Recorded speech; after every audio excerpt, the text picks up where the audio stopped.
Hello dear friends, this is your personal English coach Divyam here, and this is another video on demand.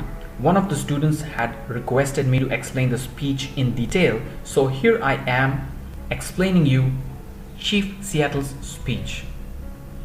Now on my screen you can see that I have pasted the original speech in a Word file, and as you can see on the right side, these are all the difficult words and their meanings. So if you take any word, for example, compassion is kindness. Overcast means cloudy. So while I read the speech, you can just note down the meanings in your textbook so that it is easy for you to remember.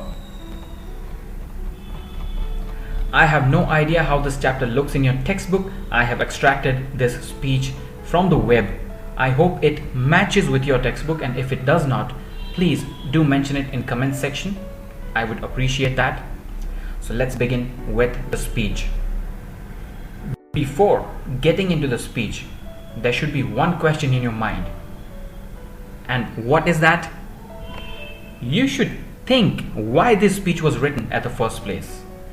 You should think who wrote the speech at the first place, and what is the purpose of the speech. So as the chapter already states, or the title already shows, it is Chief Seattle's speech written in 1854, and on my screen you can see version 1. So Chief Seattle's language was not English, it was different. We will see which language it was. It was a different language, but Dr. Henry A. Smith did some hard work and translated that speech into English. Now there are many people who have translated this speech, and unfortunately the original speech has been destroyed in the latest version, but the version which you see on my screen, which is translated by Dr. Henry A. Smith, is considered to be a little bit perfect. And the speech appeared on the local magazine in Seattle on October 29, 1887. So now let's look at the introduction. Another question that I asked you is, who was Chief Seattle? Chief Seattle was a public leader, the chief of the Native American.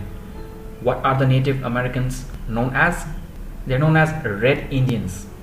So Chief Seattle was the chief of Native American, Squamish and Duwamish tribes. So you know, in older times there were so many tribes that lived in various countries.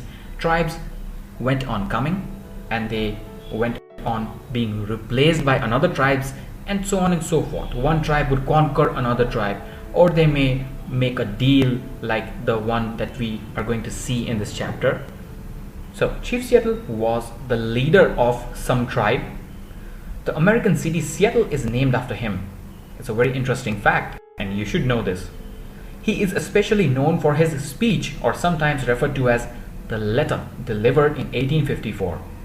This speech was a response to American government's land treaty to buy the native lands proposed by Isaac Stevens, the governor of Washington Territory. So now you know why this speech was written. The speech is a response, or you can say the answer to a deal. What was that deal? The deal was Isaac Stevens, who was the governor of Washington Territory at that time, during the chief's time, he made a land treaty. What was the land treaty? According to the land treaty, Chief Seattle's people and the land on which they lived was supposed to be bought by the American government, or we can say American government wanted to buy the land that was thrived or survived by the Native Americans or Red Indians. So they wanted to overcome the land. This was the treaty, but Chief Seattle was not really satisfied, so he wrote down this letter, and this is a response to that treaty and the deal. So Seattle's speech is regarded as powerful plea for respect of Native American rights and environmental values. So we'll also see in this letter that Chief Seattle also cared about environment. So this is a very important learning here. Seattle criticized the white people's imperialistic attitude and their way of reckless developments affecting the natural environment. He was really concerned. Chief Seattle was worried. Why he was worried? Because Americans were exploiting nature and developing buildings after buildings after buildings, making factories, polluting the environment. So he was really concerned of this fact. In fact, it was one of the earliest instances where someone expressed great concern over the degradation of nature and ecological balance. So this was the first letter written by someone who became worried for the environment. He warned us against the rapid progress of Western civilization and pitched it for the need to protect nature. And this is why Chief Seattle's speech is acclaimed with such high esteem. One important thing to know, Seattle delivered the speech in his native language. Now, something that we referred earlier. You already know this particular letter is not the original letter. It's a translation made by Dr. Henry A. Smith, PhD. And this appeared in some magazine on some date. But the original letter was written way back, and the native language, or we can say the mother tongue of Chief Seattle it is Lushootseed, pronounced as Lushoot seed, and it has been translated and rewritten by several authors since then. Therefore, the authenticity of the available texts is not confirmed. The oldest available record of this document is what you see on my screen, published in Seattle Sunday Star in 1887. But modern critics see it as a flowery Victorian prose far from the original speech of Seattle. So you already know that whenever some movie is released or a book is released, there are critic reviews. So they criticize the movie, they criticize the books. So critics say that this particular speech, which you see on my screen, is just a flowery version of the original speech, and it has no resemblance with the real one. But because we have to study and understand the speech, we will be dealing with the best translation.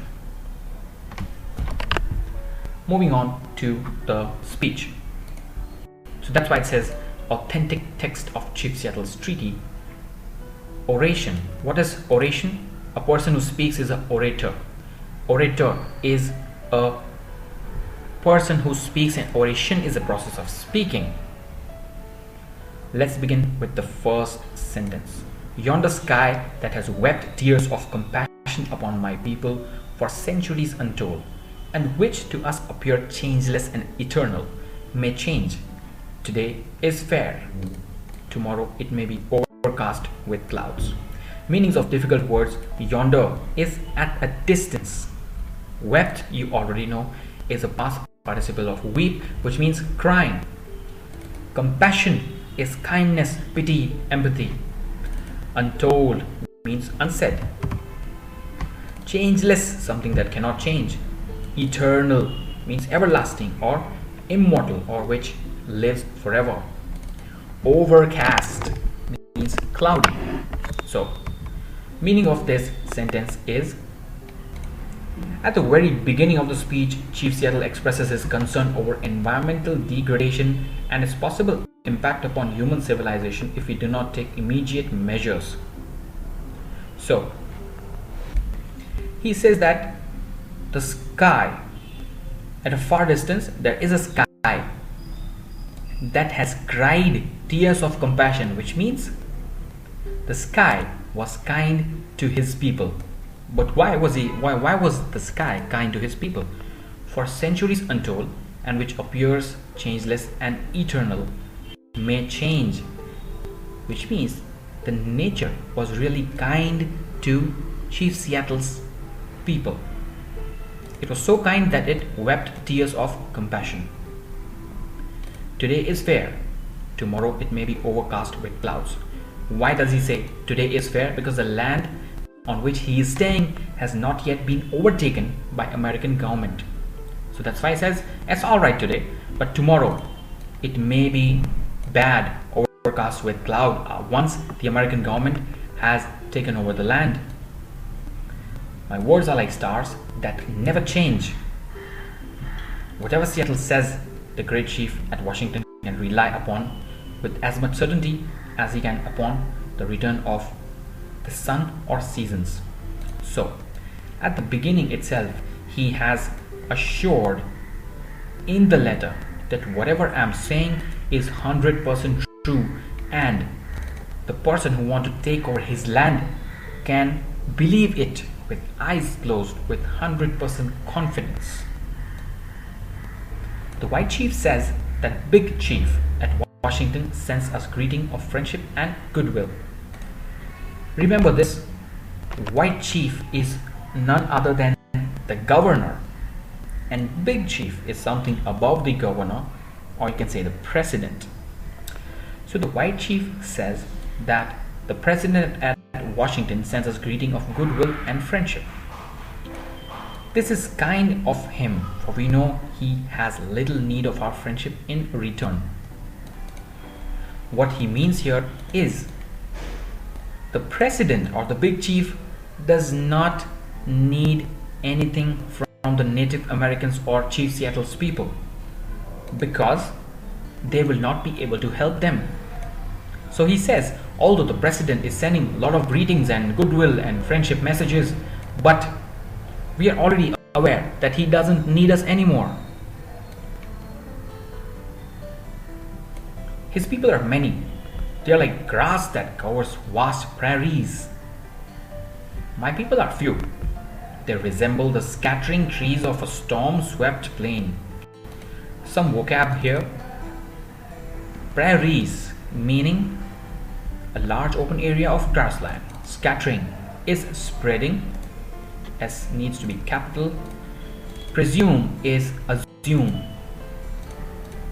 Okay, so he says that his people are many, meaning the president and the American government, the people which it is ruling, they are so many in numbers, and he has compared the people with the grass that covers vast open area.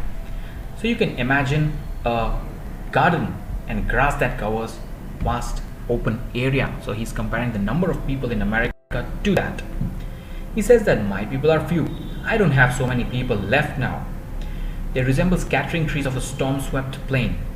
So imagine an area where there was a storm and there were few trees before, and because of the storm now the trees have been uprooted or they have scattered. So he says my people are like those scattered trees which are seen after the storm.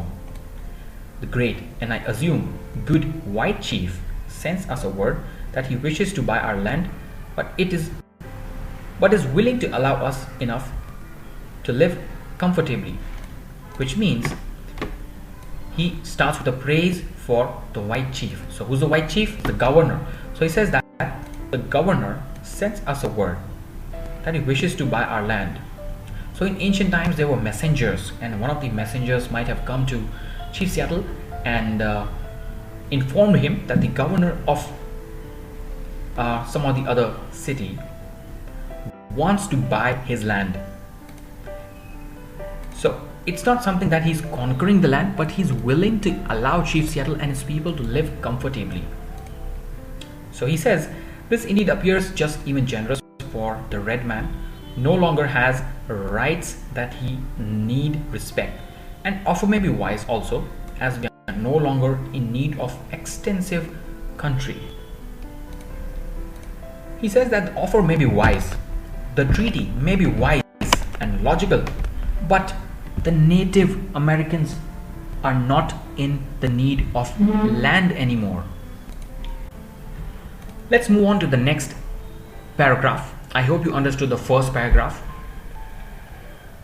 There was a time when our people covered the land as the waves of a wind-ruffled sea cover its shell-paved floor, but that time long since passed away with greatness of tribes that are now but a mournful memory. So he says that once upon a time we were huge in number. So that number is being compared to wind-ruffled sea cover its shell-paved floor. So you can imagine shell paved floor on the bed of the sea. And what happened? Because of the wind, there is now water. So that water is compared to the number of people. He says that I had so many people in the past. But now what happened? Now he just has mournful memory. Mournful is sad memory of all those people who passed away, and the greatness is just being remembered. I will not dwell on nor mourn over our untimely decay, nor reproach my pale-faced brothers with hastening it, as we too may have been somewhat to blame. Now he states that I will not keep thinking over this fact that my number of people have reduced or depleted. I'm not gonna cry about it, for our untimely is premature. Before time, decay is to rot, our untimely decay. So the fact that they perished before time, nor reproach my pale-faced brothers with hastening it. A lot of vocabulary here. Reproach is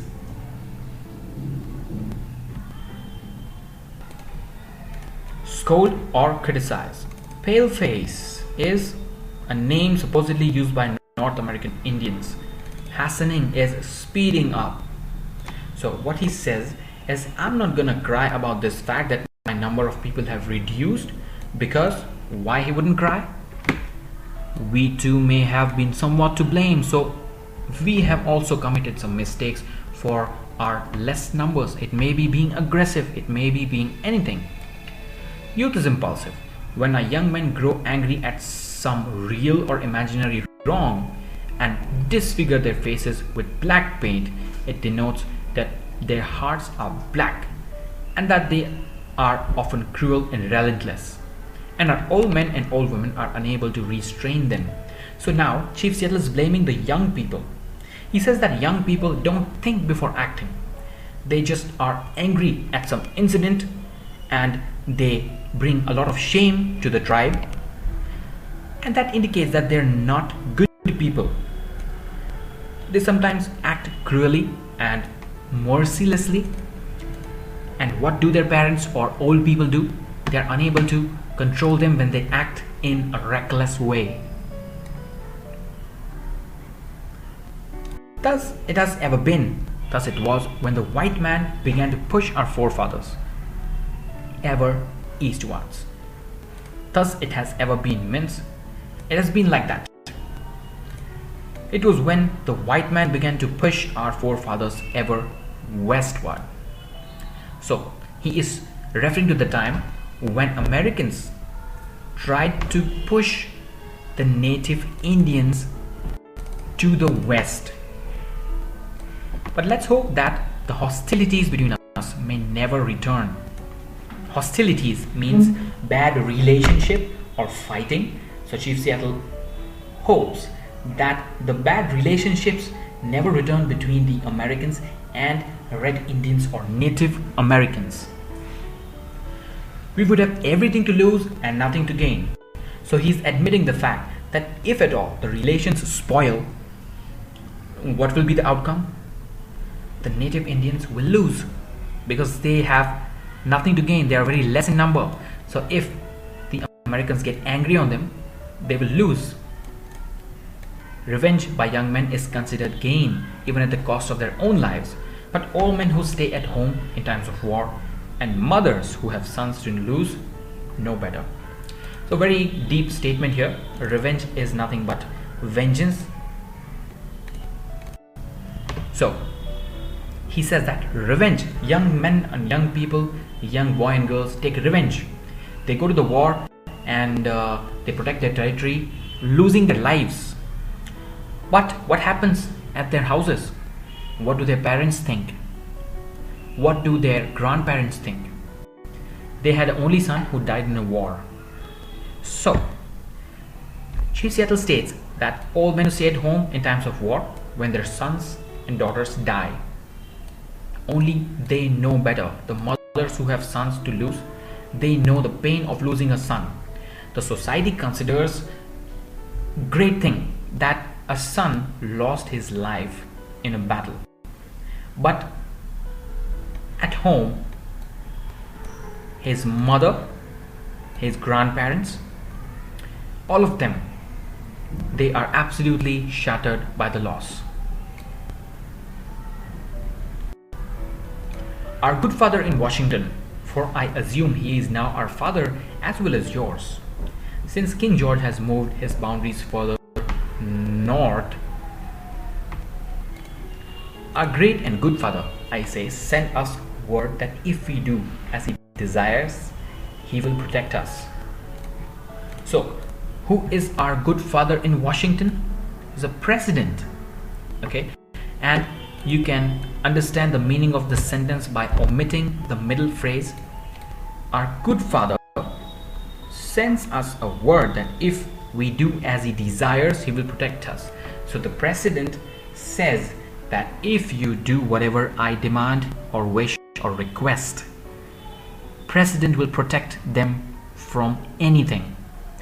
And let's understand the middle phrase. For I assume he is now our father as well as yours, since King George has moved his boundaries further north, a great good father. So he says that the president is not only great for me but for the governor as well, because he has expanded his territory. His brave warriors will be to us a bristling wall of strength, and his wonderful ships of war will fill our harbor, so that our ancient enemies far to the northwards, the Hydas and Simshians, will cease to frighten our women, children and old men. So let's understand, his brave warriors will be to us a bristling wall of strength. Whose brave warriors? The president's brave warriors, all the soldiers, will be a bristling wall. Bristling is, the actual meaning is a short, stiff hair on animal's skin or man's face. So it means a strong wall of strength. And his wonderful ships of war will fill our harbor, which means the president will keep on providing us with all the material needed to survive. And why will he do so? He will do so that our ancient enemies, so Chief Seattle's enemies, who are staying in northward, and who are they? Hydas and Phoenicians. So the president is going to protect Chief Seattle and his tribe from Hydas and Phoenicians, but on one condition: only if Chief Seattle and his people do as the president requests. So if they keep on doing what the president desires, his soldiers will protect them. They'll be like a wall. The president will also send ships of war to fill our harbor, to give them all the goods and materials, and also protect them from old enemies. Then in reality, he will be our father and we his children.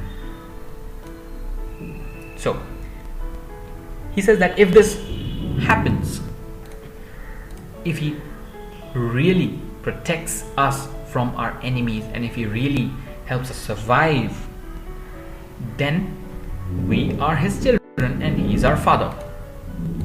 But then Chief Seattle is a little skeptical. He says, can this ever be possible? And next stanza is a little interesting. Why? Because he has an argument as to why the president and his people cannot be one with native Indians and his people.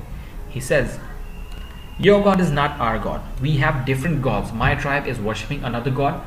Your people are worshipping another God. Your God loves your people and hates mine. So this is self-explanatory.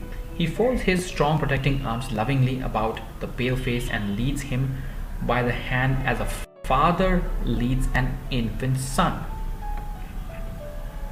But he has forsaken his red children if they really are his. So he says that if, assume that we have one God. So Chief Seattle for a moment assumes that the president God is his God as well. If that's the case, then that God would actually protect Chief Seattle and his people and lead all of them by hand as a father leads to an infant son, so just as a father guides his child when he or she is very young, just like that, the Native Americans should have been guided by the same God if the president's God was in favor of the native Indians. But what has happened in reality? He has forsaken his red children, which means he has left us alone, the native Indians. Our God, the Great Spirit, seems also to have forsaken us, which means not only your God has left us alone, even my God has left us alone. Your God makes your people wax stronger every day. So he thinks that the president and his God is helping them become stronger and stronger and stronger. And soon the president's people will increase in number and fill all the lands which is currently occupied by American Indians or native Indians. Our people are ebbing away like a rapidly receding tide that will never return. So Chief Seattle is worried about his own people. He is thinking that his people are reducing in number, just like a tide that has come and is returning back, and it's never going to come. The white man's God cannot love our people, or he would protect them. So he thinks that the president God cannot love his own people. They seem to be orphans who can look nowhere for help. He's talking about his own tribe, that they are actually lost. How can we be brothers? How can your God become our God? How can your God become our God and renew the prosperity and awaken in us dreams of returning greatness? If we have a common heavenly Father, he must be partial, for he came to his pale-faced children. We never saw him. He gave you laws, but had no word for his red children, whose teeming multitudes once filled this vast continent as stars fill the firmament. So he says that if our God is same, then I'm very sure that he is doing some sort of partiality, because his red children are vanishing. Red children filled the land just like the stars fill up heavens. And then he insists, or he is very sure, that we are two distinct races, we are two distinct tribes. So who are two distinct tribes? The president and his people, and the red Indians. And Chief Seattle states that we have separate origin and separate destinies, and there is nothing in common between us. To us, the ashes of our ancestors are sacred, and their resting place is hallowed ground. So Chief Seattle states that whenever any elder in our tribe dies, we do all the ceremonies, and the ashes are very sacred to the red people, and the resting place is holy. We consider that place as a holy place. You wander far from the graves of your ancestors, and seemingly without regret. Your religion was written upon tablets of stones by iron finger of your God, so that you could not forget. So he says that the president's people do not really care for the dead, and the dead people's grave of the president's people, it is way far from where they live. And also people forget their ancestors once they die, and he is referring to the president and his people. He says that we really care about our ancestors, you don't after they die. He says that your religion was written upon tablets of stones by iron finger of your God. So what he means here is your God made some laws and hard-coded it so that you don't forget. The red man could never comprehend, means understand or remember it. The red man's religion is the tradition of our ancestors, the dreams of our old men, given them as solemn hours of night by the Great Spirit, and visions of our sachems, and is written in the hearts of our people. So he says that your God made some hard-coded rules which the red man could never understand. But what is the red man's religion? It's nothing but the traditions which my ancestors follow. It's the traditions which the red man and his ancestors followed. There were some dreams and there were some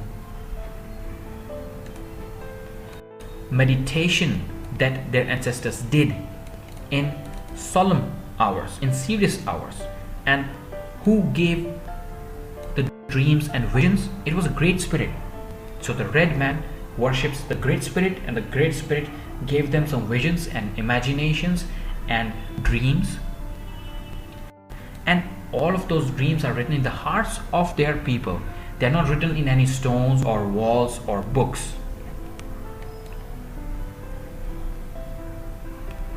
Your dead cease to love you, and the land of their nativity, as soon as they pass the portals of doom and wander away beyond the stars. So they say, the Chief Seattle states that when people are dead in your place, they don't really love you, and they don't even love the place from where they came from.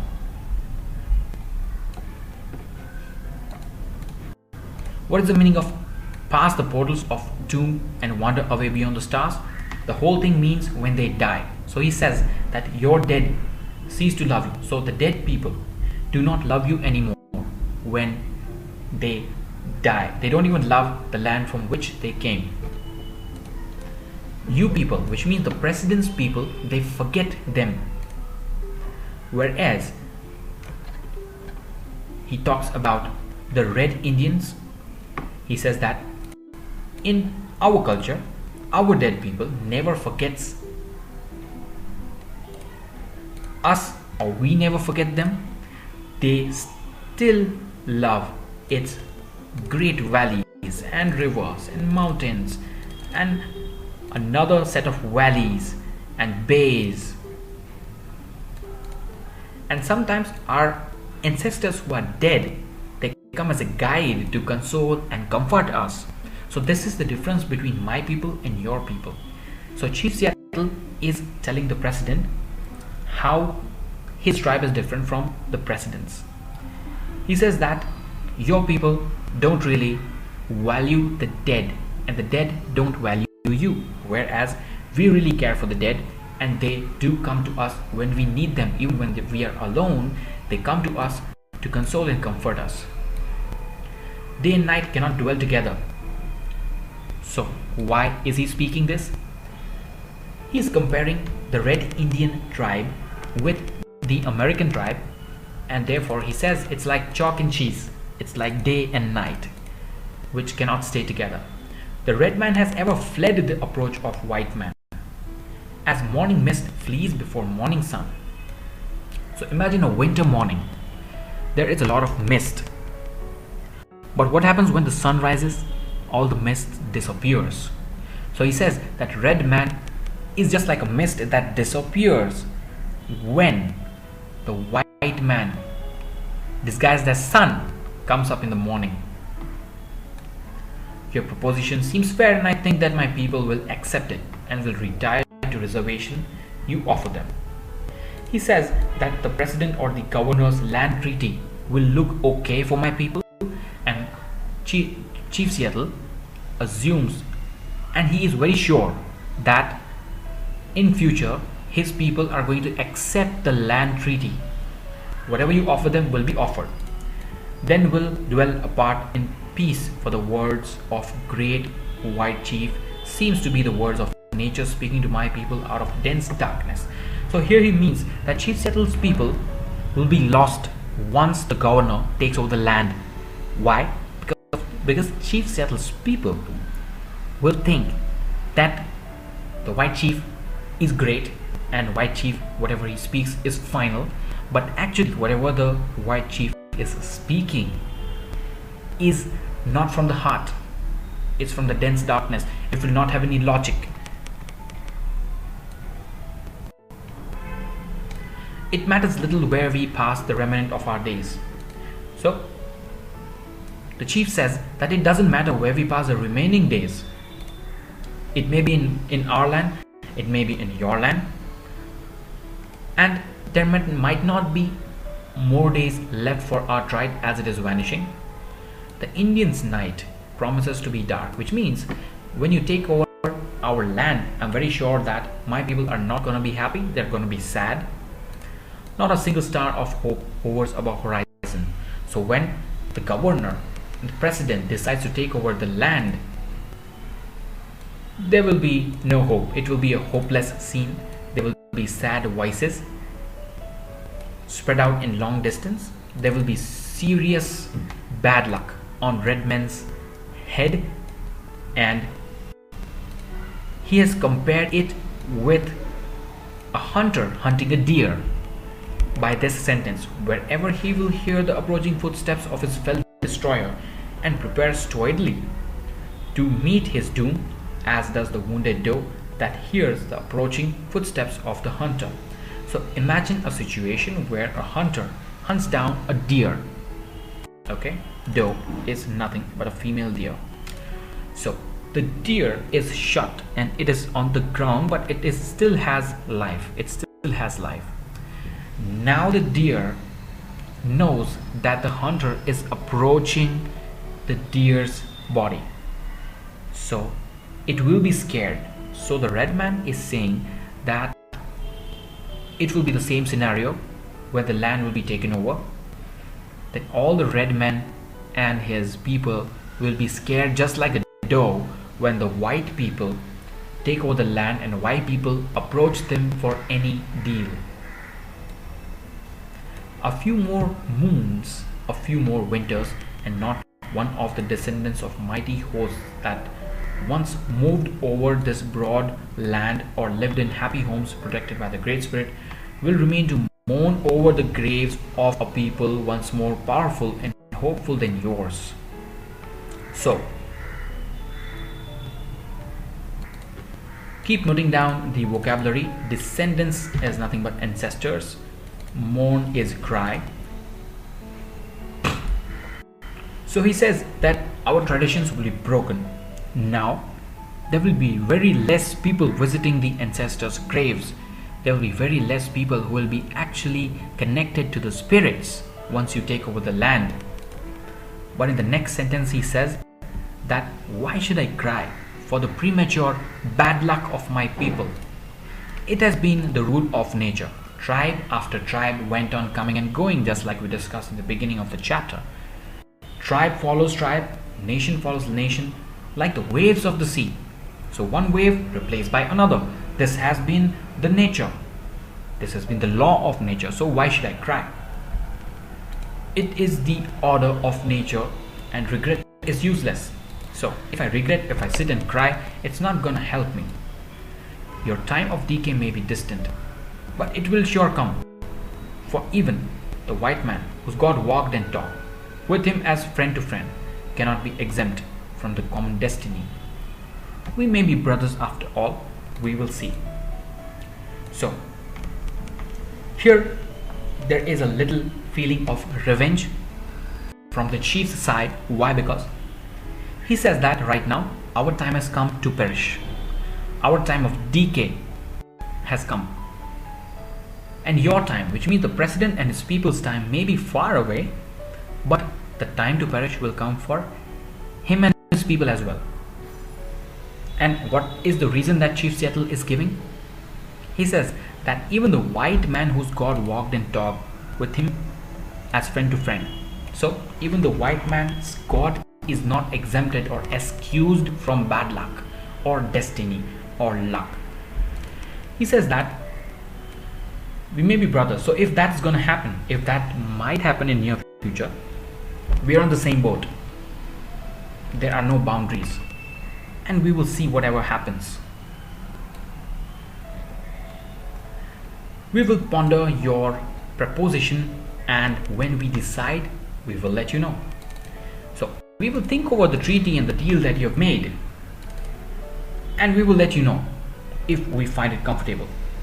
But if we accept it, I'm making one condition,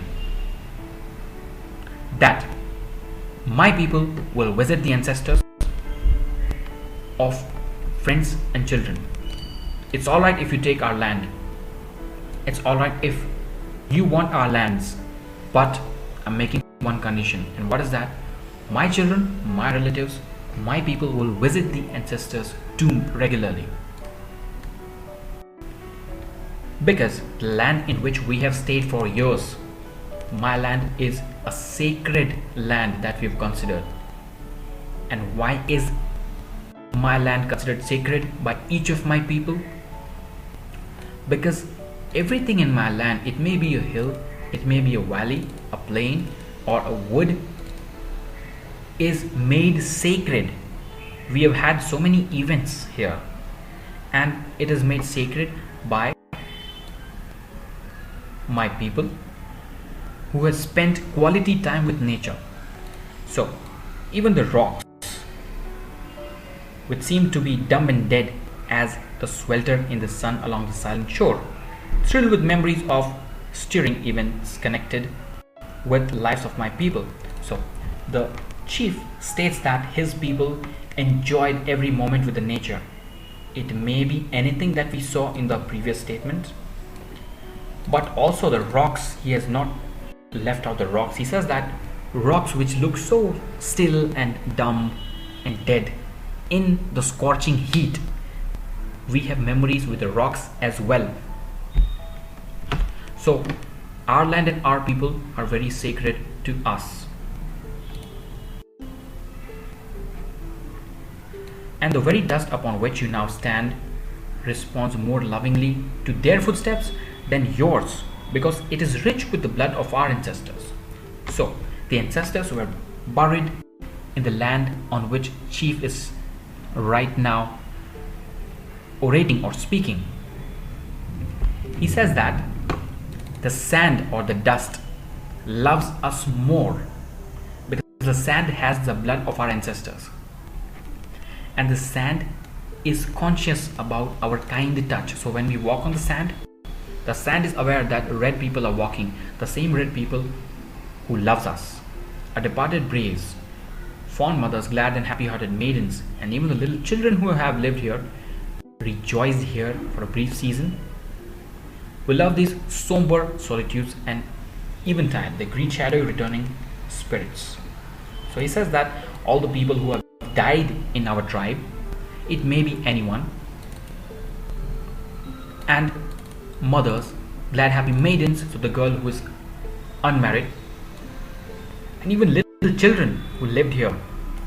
So everyone in his tribe, they enjoyed their loneliness because they were not actually alone.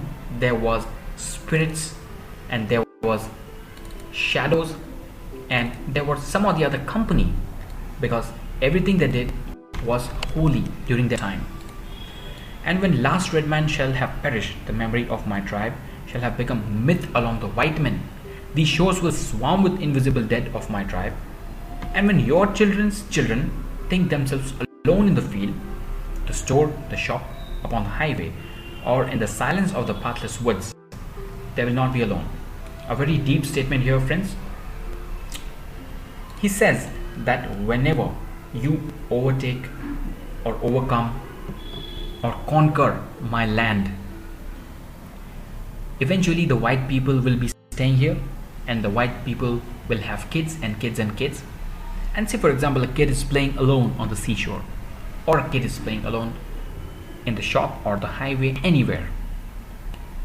The white man would think, alright, he's playing all alone, there's nobody with him.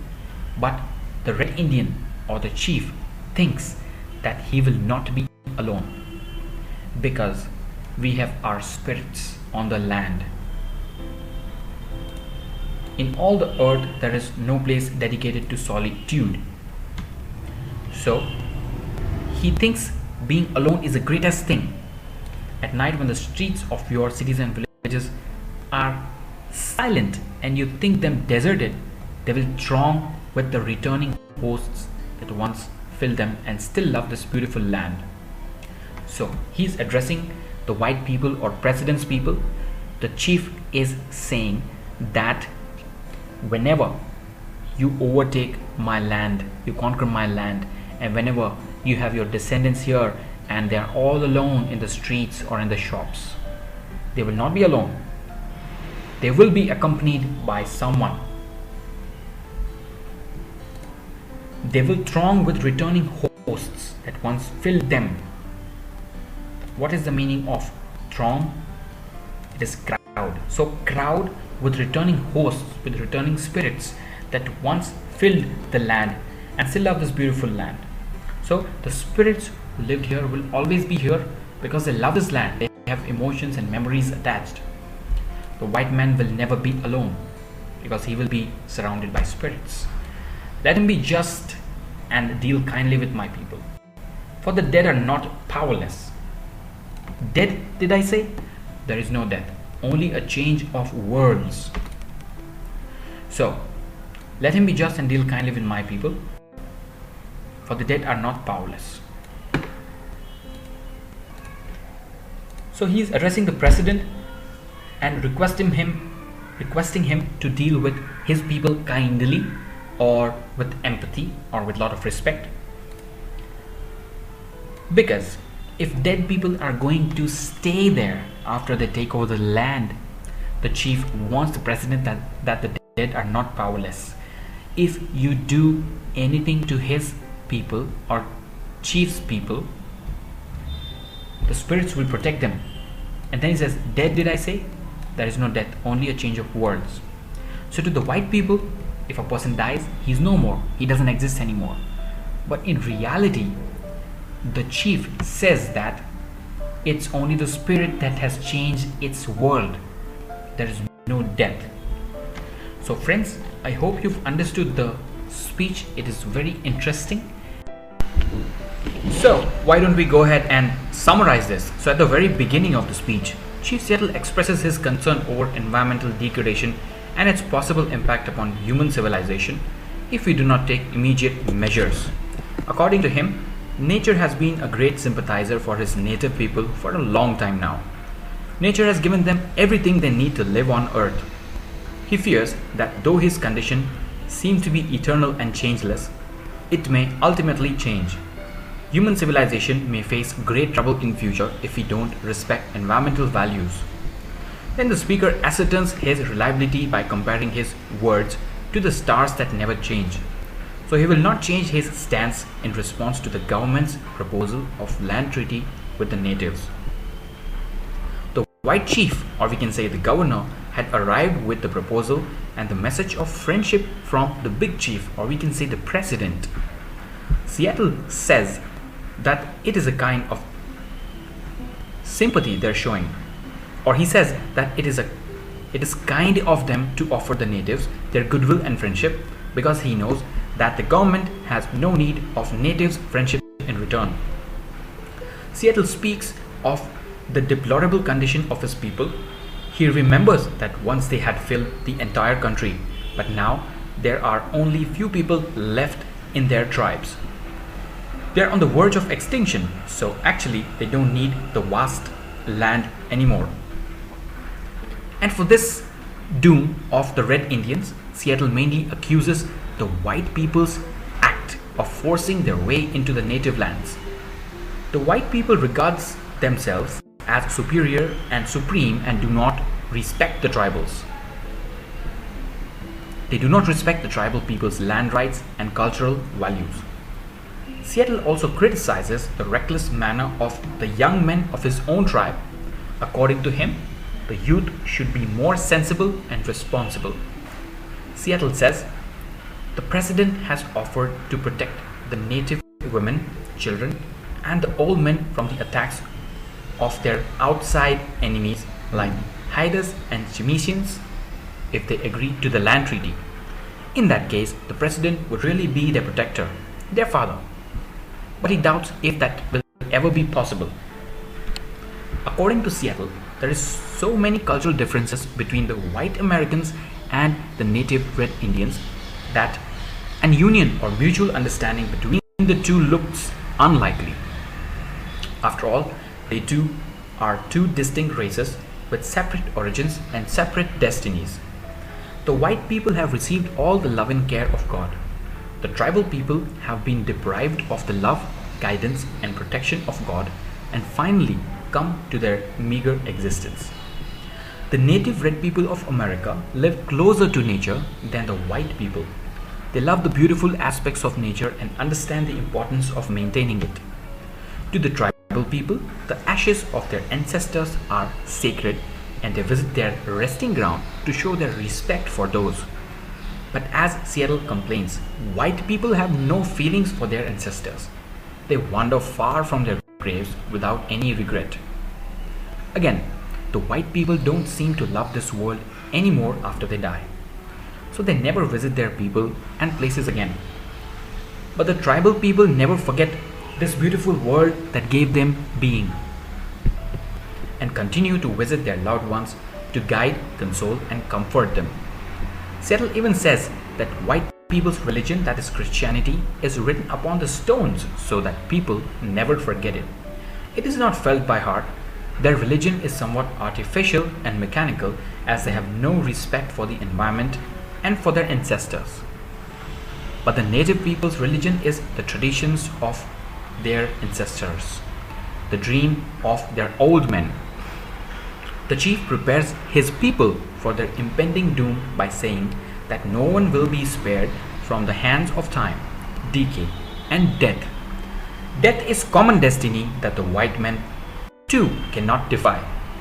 Anyway, Seattle says that he may still agree to the government's proposal, but the natives should be allowed to visit the resting grounds of their ancestors. In the end of the speech, he wants the president just to deal kindly with his people. He believes that death is just a change of world and spirits of the natives will still be there after their death to take revenge if they are treated badly. So friends, I hope you've understood the speech. It is very simple. If in case you want this particular document with the difficult words, do email me at iwritermailid@gmail.com. I hope you've noted it down. It is iwritermailid@gmail.com, and I would love to help you. Please mention the name of the chapter in the comment section that you do not understand, and I will make a video tutorial for you. Thank you, and I hope you have a wonderful day. The next chapter will probably be Horse and Two Goats, written by R.K. Narayan. Thank you for watching, and I hope you have a wonderful day ahead.